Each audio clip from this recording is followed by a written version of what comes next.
Hi, I'm Andy, and welcome to a Watch Crave video. Today we will be having a look at the San Martin SN0111.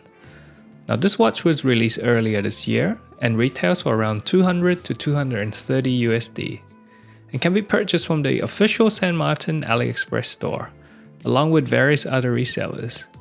There are currently only two variations, this one you're looking at, and the other with sword hands. Now, if you've never heard of San Martin, they are a Chinese watch manufacturer based in the Guangdong province of China. The brand was established pretty recently in 2016, and they are quite well known in the budget watch community, particularly for their excellent watch finishing. My main reason for buying this watch is mainly because I wanted a no-date sub-homage.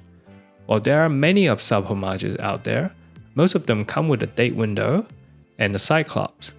On the other hand, there are not many choices for the no-date option. Ultimately, I went with this particular watch because of the female end links on the bracelet. As someone with a tiny wrist, it was a no-brainer. Depending on where you purchase this watch from, the packaging will be quite different.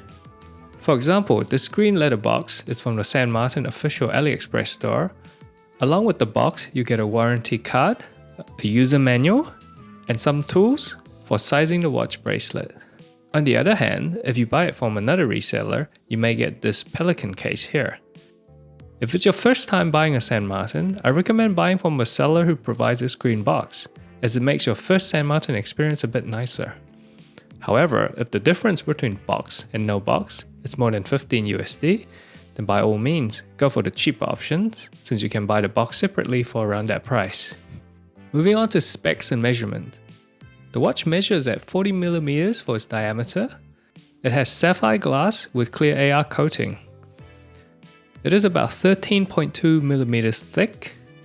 The lug width is 20mm, the perfect lug width in my opinion. The lug-to-lug distance is measured at 47.5mm. It is a great size for small wrists. However, there is something that the small wrist collectors should watch out for. The link-to-link length with the bracelet is 51mm, which may make the watch hangs over a wrist size smaller than 6 inches. The water rating is 300 meters. I don't know how accurate that is, but from what I've seen, San Martin dive watches should work fine for your general aquatics activities like swimming. Size up for my small wrist. It weighs in at about 140 grams with 4 links removed. The weight feels just right on my wrist, neither too light nor too heavy. The watch is running with the Seiko NH35 caliber movement. It is an affordable and reliable workhorse movement that is widely used by homages, micro brands, and of course Seiko themselves. Out of the box, the NH35 claims to have an accuracy of -20 to +40 seconds per day. Of course, these measurements are considered a worst case scenario because most of the time, the actual accuracy is close to -10 to +20 seconds for an unregulated movement. I believe San Martin regulates their movement because this particular watch has an accuracy of +4 seconds for me. One thing to note is that the NH35 has a date complication, so there is a ghost date behind the dial. To demonstrate what a ghost date is, when the crown is fully unscrewed, if I pull out the crown once, nothing happens. That's because this position here is used for setting the date. Now, if I pull the crown out again, the watch stops, and I can finally change the time. It's not a big deal, but I do hope San Martin will start using the NH38 movement for no-date watches. Next up, let's have a closer look at the watch. The case is a maxi case style, fitting of a sub-homage. However, the lugs are a bit thinner compared to the original watch. The top side and flanks are brush finished with nicely polished chamfered edges. The crown guard, weirdly on the other hand, is polished at the tips. I'm not sure whether this is a cost-saving approach or not, but it would be nicer if they are also brush finished.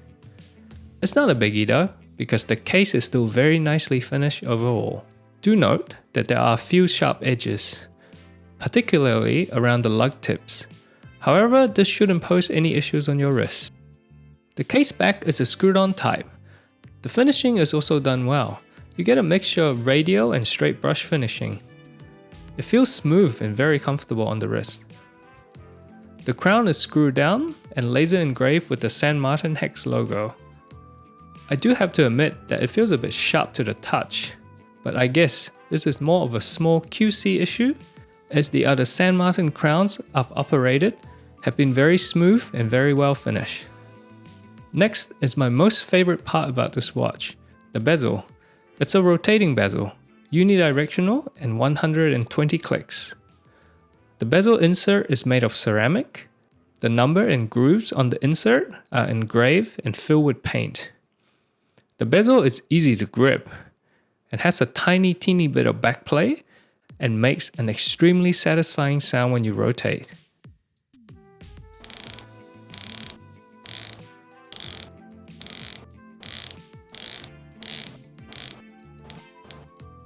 In terms of design, I guess this is less of a traditional Submariner bezel, but more of a sea dweller bezel instead.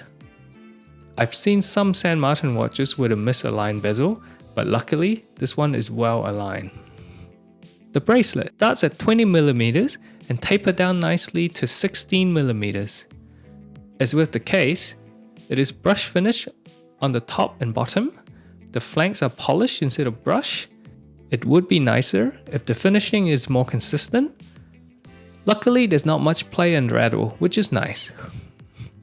The bracelet is connected to this on-the-fly adjustable clasp, which is something that San Martin has been using with most of their latest releases. It's a folded clasp with double push pins operation, along with an adjustment mechanism. By pushing down on this lever, you can adjust the length of the bracelet. I reckon the adjustable length is about 3/4 of a full link.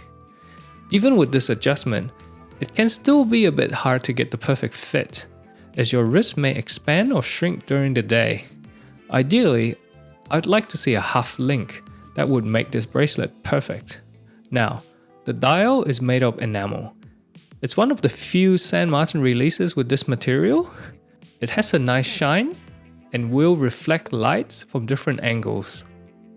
There's an applied San Martin hexagon logo just below the 12 o'clock, and the automatic and water resistant rating printed above the 6 o'clock. The indices are applied and filled with BGW9 looms. Now, San Martin watches often have excellent lume, and this one is no exception. The looms are well applied on the indices and hands, and they do last for quite a while.